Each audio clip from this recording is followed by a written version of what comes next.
On a une situation météo qui s'active là avec de gros orages qui se développent sur la Camargue et même du côté de Saint-Gilles qui vont remonter sur Nîmes. Il faut s'attendre à avoir des intensités fortes dans la demi-heure qui vient. On est déjà à plus de 100 mm et avec la situation qui dure...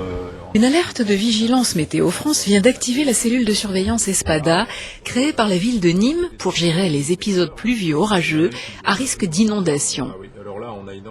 Les techniciens du service pluvial reçoivent en temps réel un ensemble d'informations. La carte des précipitations fournie par le radar météo de Manduel, les données transmises par le réseau de mesure qui équipe les différents quais d'euro en amont de la ville.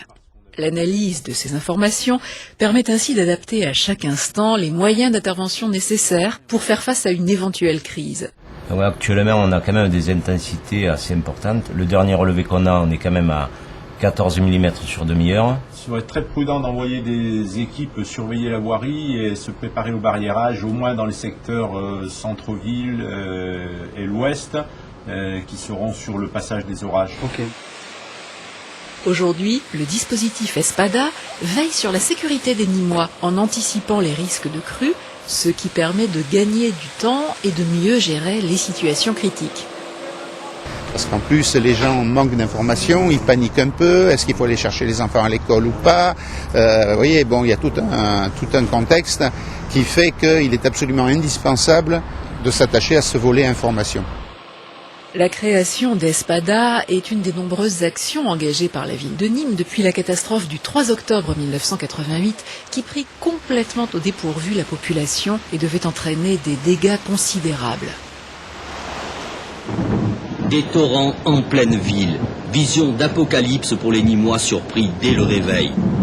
C'est au milieu de la nuit que les orages ont commencé et les orages ne se sont pas arrêtés avant midi. Nîmes, surprise par le raz-de-marée, est complètement paralysée. Des centaines de personnes se trouvaient bloquées, prises au piège de l'eau, dans les bus ou dans leurs voitures.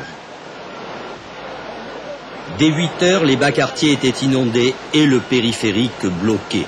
Ville isolée du monde par route, par autoroute, par voie ferrée, électricité et téléphone coupés, cela ajoute à la panique, aux difficultés bien sûr d'organisation des secours. Nîmes est une ville qui est quand même sujette aux inondations dues au phénomène Cévenol, mais on en perd assez facilement la mémoire de ces inondations. Et en 88, le réveil a été extrêmement brutal.